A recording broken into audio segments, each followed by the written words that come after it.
خبر شامل کرتے ہیں لودھراں سے۔ ہمارے ABC نیوز کے divisional bureau chief Sajid Iqbal Qureshi کی رپورٹ کے مطابق لودھراں بستی گھیر وارڈ نمبر 23 کے رہائشی 3 نوجوان ڈاکوؤں کو تھانہ قریشی والا کے علاقہ بھوٹیجی میں واردات کرنے کے بعد عوام نے پکڑ لیا۔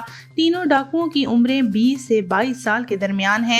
ڈاکوؤں نے ایک شہری سے 4 لاکھ چھینے اور دوسری واردات میں ایک شہری کو گولیاں مار کے فرار ہو رہے تھے۔ ذرائع کے مطابق عوام کے ہاتھوں پکڑے گئے ڈاکوؤں کی نشاندہی پر پولیس نے مزید 3 ڈاکوؤں کو حراست میں لے کر اس 6 رکنی گینگ سے تفتیش شروع کر دی ہے۔